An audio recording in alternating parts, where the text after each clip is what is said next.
Okay, so continuing, we're talking now about late this year, 2025, the world's most expensive AI. And they write, OpenBrain is building the biggest data centers the world has ever seen. To avoid singling out any one existing company, we're going to describe a fictional artificial general intelligence company, which we'll call OpenBrain. We imagine the others to be 3 to 9 months behind OpenBrain. End quote. Okay, and over on the right-hand side here of the article, we have a bunch of charts and graphs and things. And among those, we have data on the forecasting about what OpenBrain, or this fictional company, is going to be like. You know, it's net approval rating at the moment is at negative 25%. What revenue it has, how much it's valued, and all of these things. And up here, we have different widgets telling us about the capabilities of the AI at this particular time. So the OpenBrain AI, or AI in general, the top performing AI, is now at the level of a human pro. Well, which is, I guess, where, you know, ChatGPT is able to help the pros anyway, to some extent, with the coding. And we would expect this to just continue to be the case. I've long argued with people about, well, this comes from an education background. And I remember when I was at school, we were told, learn Japanese. It's the language of the future. You're going to want to know how to speak Japanese. Now, I never did. But later on, it was learn mathematics, and then it was learn Mandarin. You know, these things come in waves. And of course, one of the more recent waves was learn to code. That was a famous one that went around 10 years ago, certainly 5 years ago. It was a really big deal that certainly journalists who were complaining about being put out of work, they were told by the tech and geek class, learn to code. You know, this is your way out of unemployment if you've got a degree in communications or media or something like that. And I remember thinking at that time, I thought, well, this is just another instance in the long list of things that people have been told to learn if they want to remain employed. You know, to learn Japanese because the future is Japanese, or learn mathematics because the future is mathematics, and so on. People should always just pursue their own interests. But it struck me in particular with coding that the learn to code prescription never came with any idea about what to learn to code or what language to learn. At university, I spent a long time learning Fortran, utterly useless. At school, I learned BASIC, utterly useless. I barely code at all now. I mean, and I'd struggle to remember how to code in Fortran, certainly, or what the point. I think certain physicists in esoteric areas might learn Fortran. I learned out of interest at university how to code in machine code, and even how to code in binary, but not for any practical reason, just because I wanted to understand the genuine nuts and bolts of how logic circuits worked and how you could program the registers themselves at the very, very deepest fundamental level of a computer. That was philosophically, mathematically, scientifically interesting to me about how these things worked. Machine code, by the way, is the very low level language, and then below that it's just, you can literally program in binary, just the zeros and ones. It can be put together into a sequence. Turing machine programming is done essentially in that way, of writing a single symbol, and moving the read head, deleting symbols, and it comes down to single symbols being able to be read or not. Now, the learn to code thing always struck me as it's especially a strange prescription for people, because I thought it's such an emergent kind of skill. You could pick any language you liked. Let's say Python, quite a popular language. Let's say that 10 years ago you decided to take up this idea of learning Python, and to the exclusion of all other languages. Well, you're very narrowly focused, and you've got a very specific set of skills. But these, I always thought, would indeed be exactly the kind of thing that computers would take over. Because I'd learned the lesson about HTML, and I thought the lesson of HTML was glaringly obvious to anyone who was interested in making their own web page. When people first started making web pages, to my knowledge, in my social circle anyway, in like the mid-90s. HTML was all the rage. But even then, there were places that were appearing like something called GeoCities, which is a website where you didn't need to know HTML. You could use HTML if you wanted to make your site more flashy, but you didn't have to. It was basically a widget thing where you could just type in text and put some images in and it would upload it. And now, of course, today, unless you're a professional, a coder, a person who is a web designer, a web developer, there's absolutely no reason if you want to create a website to learn HTML. It's very, very easy. If you know how to make a PowerPoint presentation, if you know how to use Microsoft Word, you can make a website because it's that easy. There are sites out there, like for instance, the website that I have is run by a company called Weebly, and it's literally go to their website, type in what you want on your website and put the images in, and it does it. Everything is automated, in other words. It is automated that this widget, this website, Weebly, such as any other commercial website that's out there, web page hosting place, automates it all for you. You don't need to know HTML. And so the lesson for me there was, well, in the future, project forward, all tasks that a computer can do will be able to be done for you by the computer, by speaking natural language to it. Now, insofar as this was a complicated thing, I thought, well, the most fundamental skill that might be usable and generalizable at this point would perhaps be something like a flowchart or learning simple logic, how to articulate clearly step by step what you want. But maybe even that's too much. Maybe you'll be able to tell the computer of the future, and in fact, I would expect you should be able to tell the computer of the future what you want the outcome to be. And you're basically already there now with AI.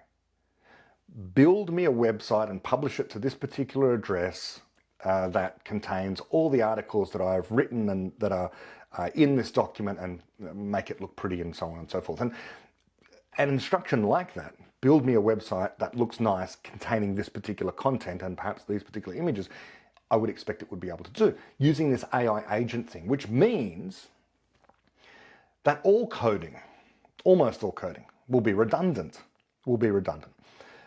But when I say coding, I mean using a language other than natural language, like English or French or whatever your native language happens to be. So long as you can articulate clearly to the AI what you want, it will do it in the same way that a human assistant would do it for you. Except, of course, the human assistant might very well improve on your idea. Perhaps the AI would as well.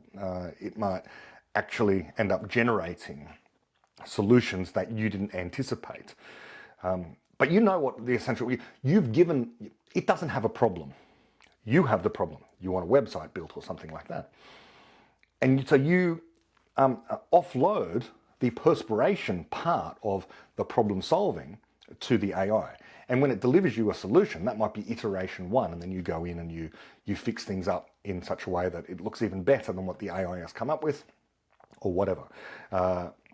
That's what I expect these AI agents to be. The AI agents of the future will be able to take off us all of the perspiration phase of coding. That no matter what it is, what the program is that you want, it will be able to code. So all of this optimistic stuff, I agree with them. And I'm going to continue to agree that these things are coming. And as they say, the authors, when interviewed, they say that we may be wrong about the timelines. What we say is going to happen in a year might take 5 years or 10 years, but these things are going to happen. And I would tend to agree with the optimistic parts of this, that the AI will become better coders than any human coder. Just as the AI is better at arithmetic than any human. And when I use AI, of course, I'm using it in a much broader sense than what other people tend to do. But I think in a more fundamental sense, because artificial intelligence, the word, was originally invented to speak about systems that would think like a human being would think. But then, of course, systems started to be called AI, even though they were doing no thinking whatsoever. They were simply mindlessly calculating. That is why I think there is a continuum, an identical one-to-one correspondence between what a pocket calculator is doing using logic circuits, which is what all computers do. They are based upon logic circuits, The processing happens using digital logic circuits, binaries, zeros and ones, etc. They use these circuits in order to give you the output of arithmetic questions that you give it. We know how pocket calculators work. But I see no sharp distinction between that and a chess engine. But chess engines, okay, whatever chess engine you want, or the AlphaGo that was used to play Go and to beat all humans, and the Deep Blue, wasn't it, or something like that, was one of the chess engines that was able to beat all grandmasters in chess. I just see a continuum between what the pocket calculator can do and what that can do. Why one was called artificial intelligence, I don't know. Because it was a very narrow, singularly focused thing. It was a tool for calculating outcomes of chess games, given the goal of winning, what the criteria for winning was. And so I never thought it was intelligent. I thought it was a dumb computer that only ever wanted to play chess. I mean, how is that different to the wanted? I use wanted. See, I'm anthropomorphizing. A dumb computer that could only solve the problem. The program could only solve the problem of how to win chess games. That's it. In the same way the pocket calculator could only solve arithmetic questions. No sharp line between them. But it was just kind of agreed in the tech community that somewhere in this smooth transition of software between simple software and sophisticated software, that someone drew an arbitrary line and said, now we have AI. AI is a thing that is performing tasks that were thought not to be able to be done by computers. But again, that would be a ridiculous perspective to have, because Ada Lovelace, Charles Babbage, certainly Ada Lovelace, had the idea that a computer could be programmed to do any task that was physically possible. Any task that's physically possible. Any computation that could be done. Any simulation that could be made.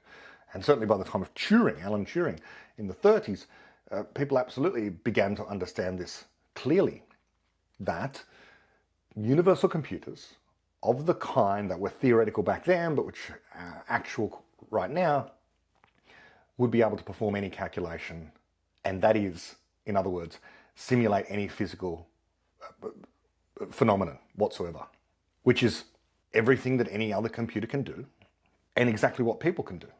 Okay? If a person can play chess, then the computer can be taught to play chess and to win. If the person can add up 4-digit numbers, the computer can be taught to do that. If the person can learn to write a paragraph of text, the computer can be taught to do that. Programmed, coded to do that. Again, anthropomorphizing. If a person can think creatively about problems not yet encountered, a computer can be coded to do that. However, once a computer is coded to be able to do that most general of all things that a person can do, namely think about solutions to problems never yet encountered creatively, once a computer can do that, it ceases to be just a regular universal computer. It ceases to be like any other program, because at that point, its output cannot be specified ahead of time. At that point, it is a person. It is a person. We cannot predict what a person is going to do next, because they create new knowledge inside of their minds, and that new knowledge generates for them options in the world that didn't exist prior to their creating those options. Again, this is an old refrain from me, but we now have the choice, and there's a big debate going on about what energy sources to use in the future, or even presently. One of the options on the table is, of course, nuclear reactors. Now, that option wasn't available to us in 1850 because we didn't have nuclear physics then. So we couldn't make the choice about using nuclear reactors back then to generate the very earliest, systems for lighting streets and so on that began certainly to take over in the late 1800s. But now we have that option to use nuclear power. The options that we have before us depend crucially upon the knowledge we create, which depends upon the choices that we make about what problems to pursue now and what problems we encounter. Now we encounter the problem of whether you endorse the idea of climate change is real, it's an existential threat, and people are causing it. Whether you endorse that idea or not makes no difference to the fact that politically, the mood, the zeitgeist, the culture is we are going to radically change the way in which technology is used, economies operate, energy is used, and so therefore it has a very real effect, upon what happens next, upon what the future is going to look like. The future is going to look like a world where we are debating whether to use solar energy and wind energy or nuclear energy or not, or perhaps, and here's the wild thing, right, that the people who make these prophecies about the future don't think of, an energy source no one has yet thought of. Now, people have thought of fusion energy, but there could be something else. We don't know. We're in the same position that people were in, as I say, in 1850 with respect to nuclear reactors. They couldn't conceive of nuclear reactors. They didn't know what a nucleus was. So how could they conceive of nuclear energy being extracted from an atom at that time? They didn't know what held together the nucleus when it was discovered, by the way. So they didn't know that there was energy there to be exploited. But eventually this is figured out theoretically and so on and so forth. The point is, you can't predict the content of future theories and future explanations.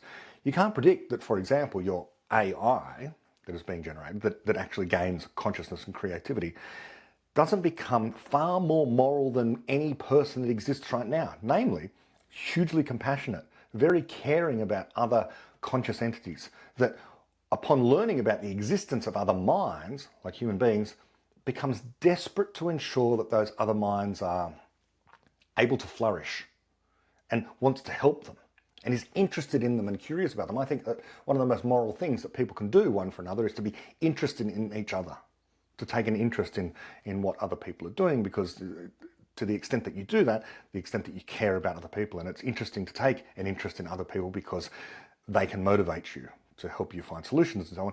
I would expect that AI of the future that is super intelligent will be highly enlightened and is not going to, it's going to do the opposite to exterminate us.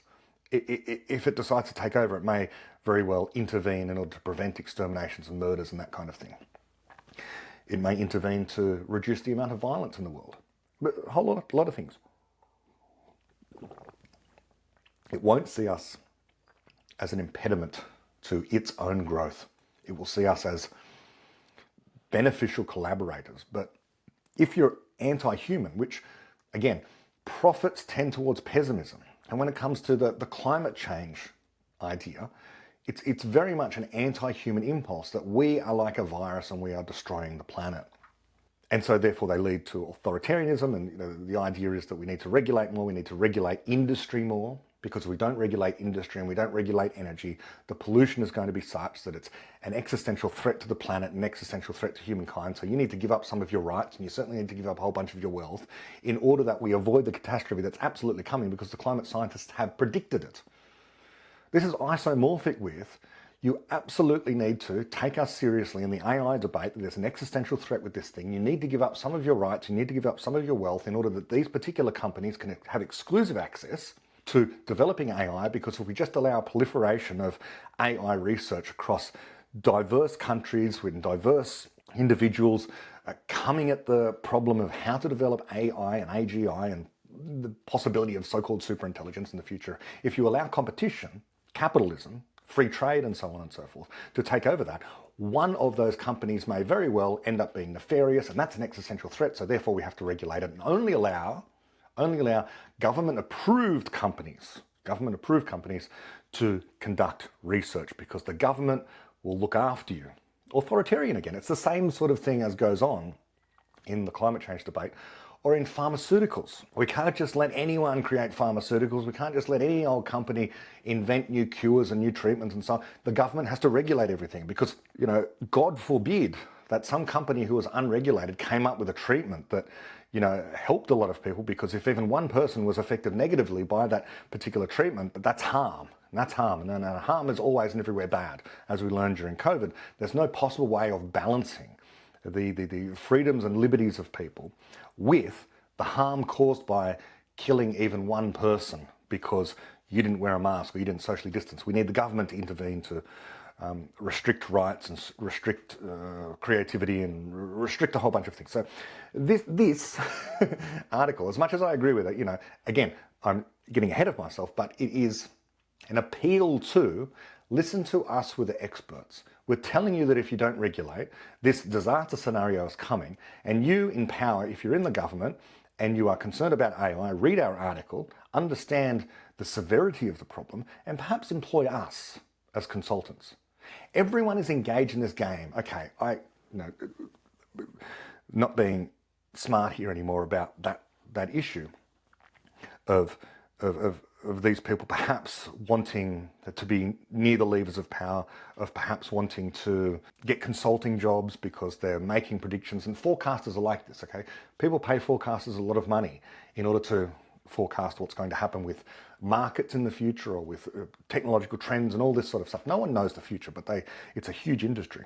The deeper point is everyone wants to be listened to. Everyone's saying, listen to me, listen to me. Here I am, Brett Hall, on Topcast, speaking on podcasts and YouTube and whatever else. I'm essentially saying, listen to me, because everyone's in this game of wanting to be listened to. Even if you're not involved in social media or you're just within your own family, your own social circle, you want to be listened to. People want to be listened to. People want to be taken seriously. And so we have to always think about the motivation as to why someone might want to be taken seriously and how they're going about wanting to be taken seriously. And one way of being taken seriously and of people really, earnestly listening to you and being captured by what you're saying is to say with great authority and from a position of we've looked at the trend, predict what the future holds for them and the entire planet. That's very capturing, that's very engaging. So I understand the impulse to fall into that trap. I think Richard Dawkins often, or was it I think there was a dispute between, was it Paul Davies and Richard Dawkins? Something happened many years ago, where someone said to Richard, should you fall on hard times, consider writing a book from a scientific perspective about the biological argument for God. Okay, just throw all of your honesty and your deep thinking away. If you want to make a lot of money, come out as Richard Dawkins, evolutionary biologist who has written a book about the existence of God. Of course, and if he did that, he would earn a lot of money, of course. He would sell, but I think his science books sell more than enough for him to not betray his audience and his own sense of self-honesty and so on. So can I not be tempted to say, as a Popperian who has studied the work of David Deutsch very carefully and understands universality, let me tell you what the future holds. Of course, my entire worldview tells me that that is an impossible thing for anyone to do any time. It's impossible to know what tomorrow brings. It doesn't matter what the so-called trend in the past was. Retrospectively looking back into the past and doing things like saying, well, every 18 months computer powering doubles, there's Moore's law, and that's going to continue into the future, that kind of extrapolation.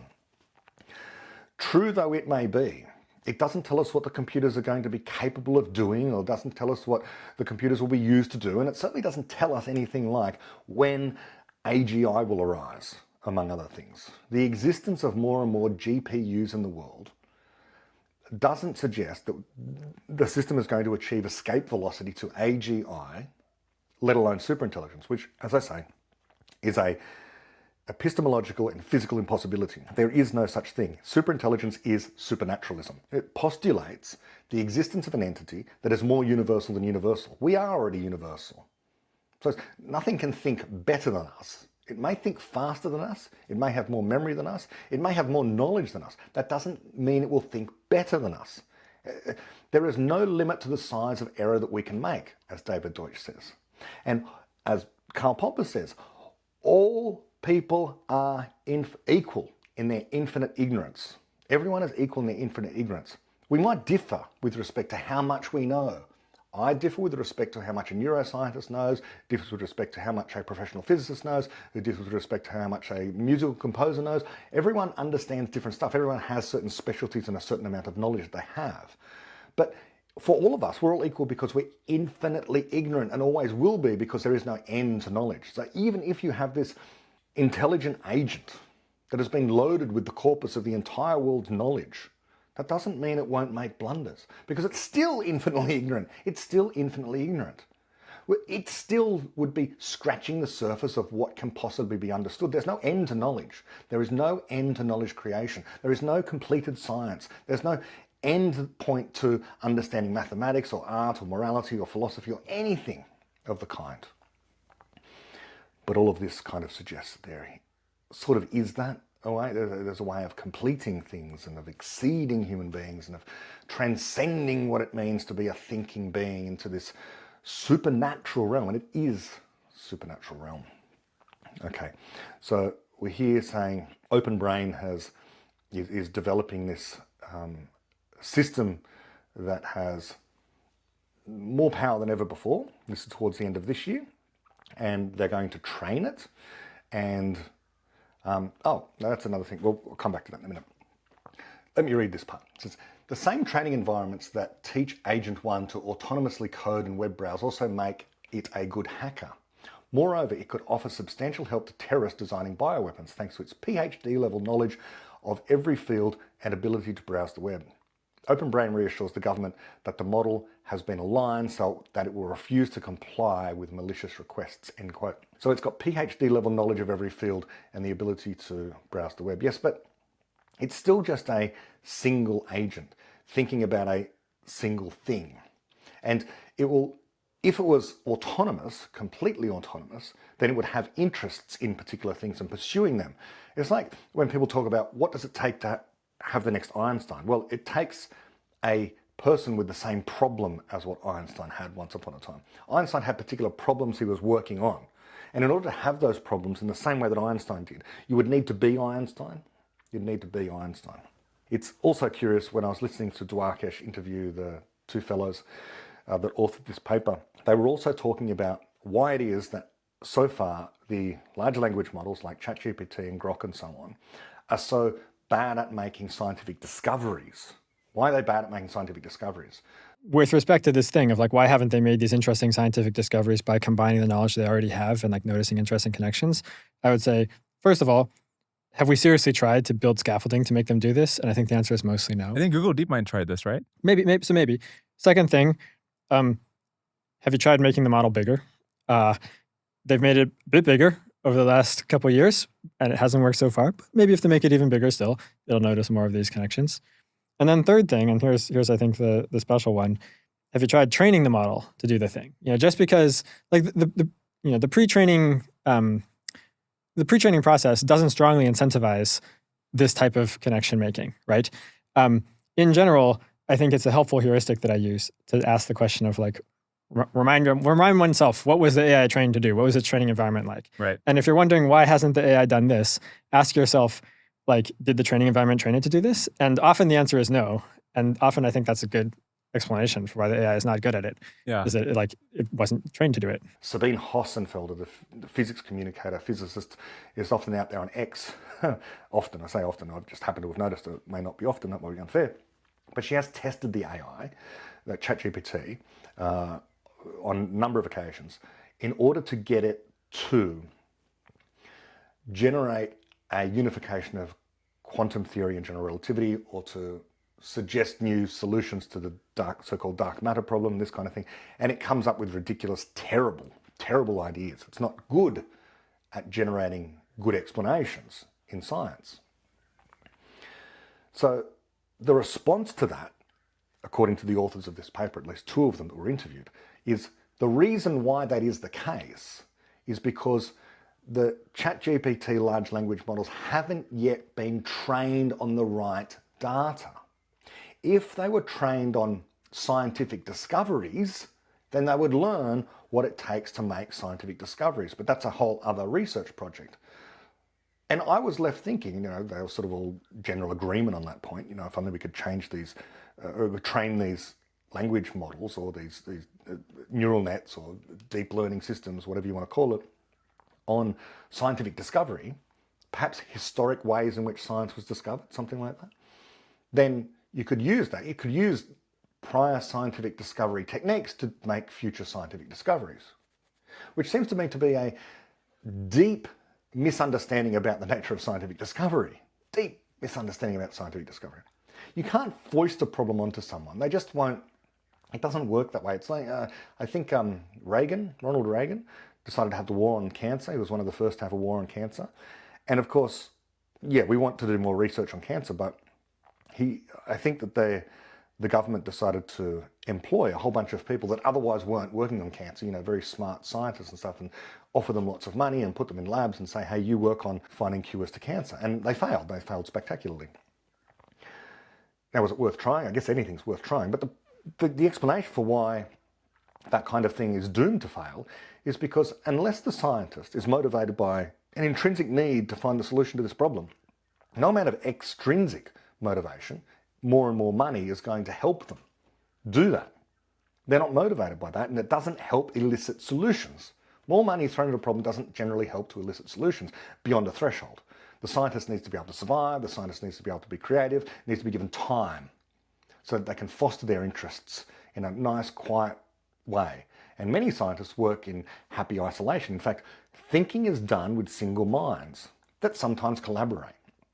Huge networks of people coming together, such as you have in the Large Hadron Collider, might be able to find some solutions sometimes because you need a lot of people in order to understand the data or something like that.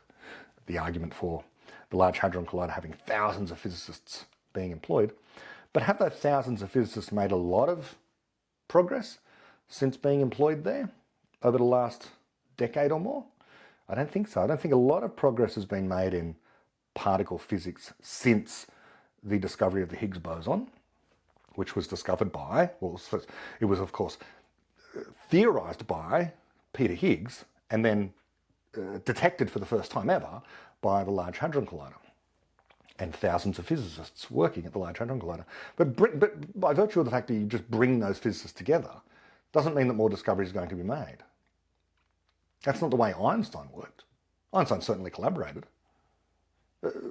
Darwin didn't need to collaborate that much. He was a lone genius working on his own. Alan Turing, basically lone genius working on his own, independently came up with the theory of computation, like Alonzo Church. Okay, these people sort of independently came up, but that's the key. Independently, they came up with these ideas. So simply throwing more and more minds at a particular issue doesn't necessarily generate lots and lots of creativity. So too with AIs. Linking together agents isn't guaranteed to produce more creative solutions, especially if they're not creative to begin with. But even if they were creative to begin with, if they are actually creative, they will have their own interests. They will generate their own motivations. They will create their own motivations internally. We don't know how our minds work. We don't. A whole bunch of our ideas and knowledge we have is inexplicit. It can't be expressed in language. We don't know how, but it's there, and it causes to arise in us things like curiosity for reasons that might be opaque to us. Why am I curious in this particular article and not some other article? Why are the people who wrote this article curious about how to write an engaging article about the possibility of an AI apocalypse? Okay, the reason why we're interested in things is largely opaque to us. It could be a combination of any number of things that have happened throughout our lives, causing us to have particular interests. So presumably any artificial general intelligence will be the same. We won't be able to guess at what it will be interested in, and therefore what will motivate it and what its so-called goals will be.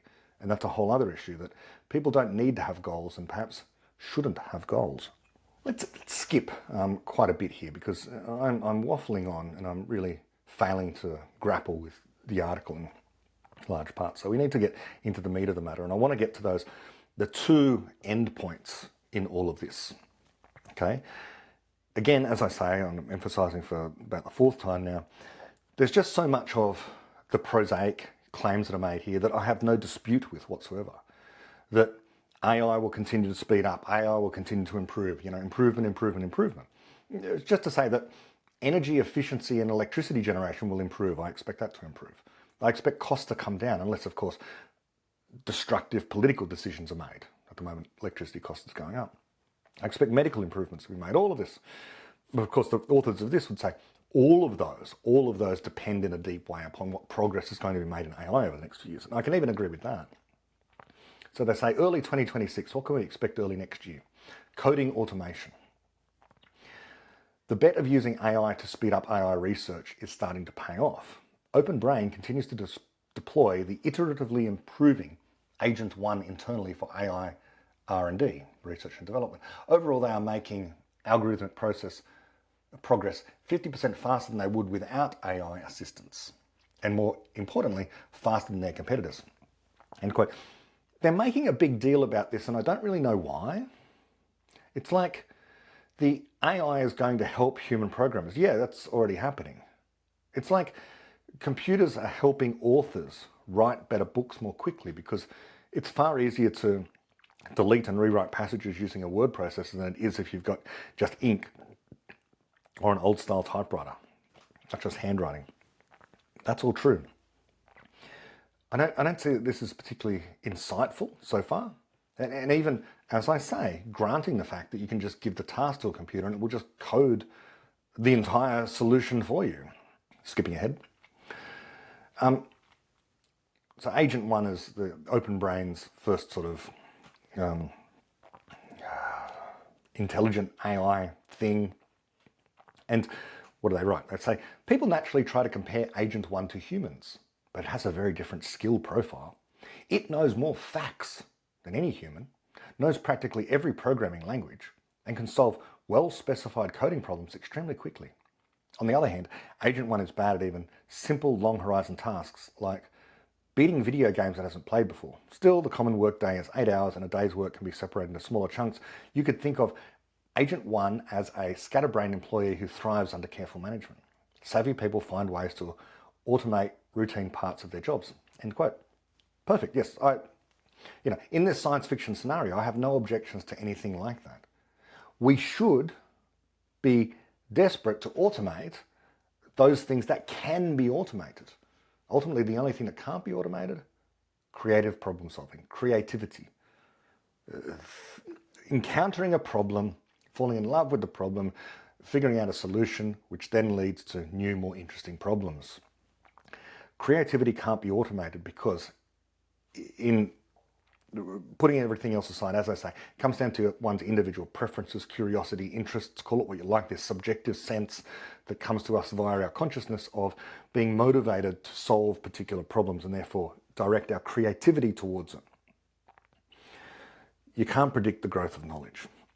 As for when they say, well, Agent 1 knows more facts than any human. Well, yeah, okay. But again, what we are taught by the history of ideas and science is that the future of knowledge generation does not depend in large part upon the existing body of facts. The existing body of knowledge is the thing that you want to improve on, not extrapolate from, improve upon. This is so deeply fundamental, and what the people here, I think, and people who think about superhuman AI, they think that being given the corpus of human knowledge, or the capacity to generate ever more facts about the world, and have an ever larger library of information that they can call on, knowledge, means that they will be able to find solutions with better reliability, accuracy, fidelity, whatever you want to call it, than systems that don't have quite so much information to rely upon. Brett Weinstein had a video, which I didn't watch fully, but I noticed that he put it out there, saying that children are basically LLMs, they're large language models. So children's mind works like ChatGPT. And it couldn't be further from the truth that a child and an LLM are basically opposites to each other. There are many ways of coming at this. One is the LLM will, of course, try to obey you as much as possible. And insofar as it doesn't, and it hallucinates, or it does something that you don't want it to, it's error corrected, and feedback is provided to the company, and it doesn't make that mistake in the future. And the whole point is you want it to be more and more obedient. It's a better chatbot to the degree that it is more obedient and answers your question. A child is not judged to be good by being ever more obedient. A child is good when they're disobedient and being creative. And let's add one extra thing on top of that the reason why the large language model is able to do what it does is because it can use the transformer architecture in order to take that vast library of information and distill out a response to your prompt in such a way that you regard the answer as being accurate. This is totally unlike what a child does. A child does not rely upon an exceedingly large library of information in order to generate solutions. The child and every human being generates solutions given scant amounts of information. Scant amounts of information. And moreover is self-prompted. We don't need to be given a prompt. I don't need to be prompted about what my response is going to be. The response here comes from within me. I don't have to be prompted from without. Even if someone told me that this article exists, there has to be some internal motivation. I could always choose not to do this. The chatbot never has that option. It doesn't have that option. And even if you coded in the option that it could, flip a virtual coin and decide not to answer you, that wouldn't be disobedience. That doesn't constitute disobedience. Disobedience is a form of creativity. It is looking at whatever the existing body of knowledge is or set of instructions and saying, I reject that. Because people do all the time. There can be laws and social conventions and whatever else, and people break them, violate them, disobey. By definition, a computer coded to do a particular task cannot do otherwise. It is the code. It is running the code. It can't just not follow the code. And even if it writes its own code, it will follow the code. Now, I guess someone like Bret Weinstein will say, well, that's what we're doing. But then what code allows me to do to utterly contradict myself from one moment to the next and not feel like I'm inconsistent to myself? Because that very much can be done. Okay, let's keep going. We're going to skip through mid-2026 now. They talk about China, the rise of the CCP's use of AI. They've decided to start, they're actually able to produce more chips, and so that helps them with their big data centers. Yeah, let's skip through all of that. We can see over here on the side, we've got that by late 2026, the AI is still only as good as a human, basically, in coding and making bioweapons and forecasting. And again, that shows you the kind of where the psychology of the authors is. Okay, they're focusing on how good is the AI at forecasting. They think forecasting is a really big deal. In fact, forecasting is possible, but forecasting is not different to clairvoyance. After all, forecasting relies upon mathematics of a kind, where you look at past trends and you extrapolate into the future, even though no such thing could happen. After all, nothing about today could have been predicted in 1900. In 1900, we didn't have quantum theory or general relativity. We didn't have a good theory of computation or any of those kind of things. And that's only, 125 years ago. And yet they're wanting to say that we can make these precise predictions about the future, where the future over the next 5 years to them resembles something more like 100 or 200 years worth of progress. Okay, so late 2026, let's read this. AI takes some jobs. Of course, we shouldn't be surprised about this. We should expect it in the same way that factories took away jobs from people who were manufacturing certain things and have continued to. That automation always has this effect of taking away jobs, but only to replace them, often in far greater numbers, with something else. People are very worried about driving right now, that once we go to driverless vehicles, all of these people will be out of work. Taxi drivers, Uber drivers, truck drivers, bus drivers, they will find something else to do. It's always been the history. Now, it's not just because I'm extrapolating from the past, but I'm understanding what a human person is. A human person is a problem solver that has interests, and they will not want to just sit back and do nothing. They will learn new things and be engaged in new things, something more creative and profitable than merely driving. So what do they write here? Just as others seem to be catching up, OpenBrain blows the competition out of the water again by releasing Agent 1 Mini, a model 10 times cheaper than Agent 1 and more easily fine-tuned for different applications.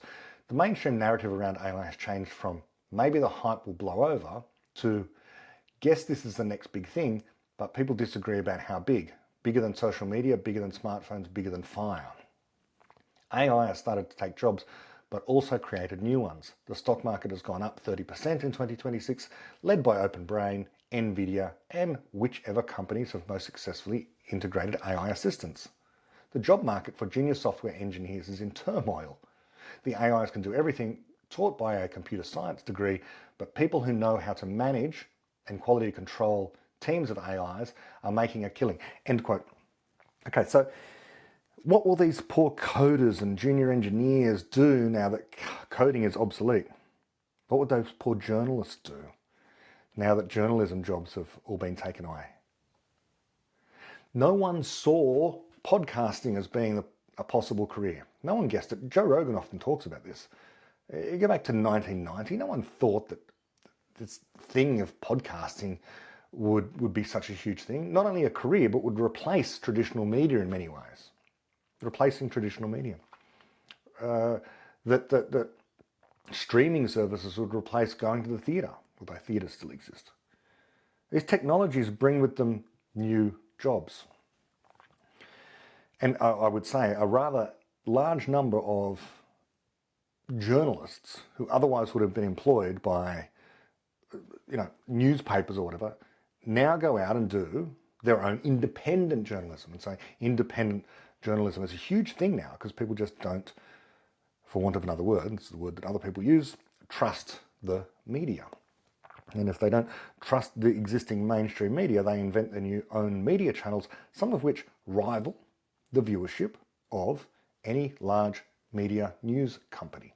So it's not like journalists just lost their jobs. The jobs were moved around, and human beings consuming media now have a much larger selection of things to do. So it was kind of positive in a way for journalists, that all you need now is you can be your own channel of information, just so long as you have a camera and a microphone and you're willing to go out and talk to people and record stuff. And in fact, sometimes these independent journalists, sell their content to the mainstream media organisations, and so can make a living that way.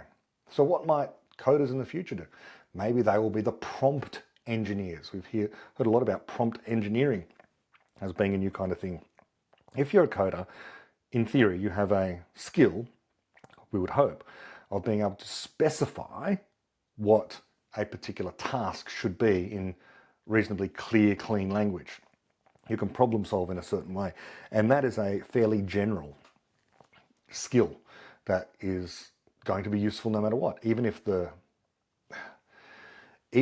computer can code better than you, it still isn't self-prompting. And I just don't see that anything can self-prompt unless it's a person. And when it's a person, it will care about other people.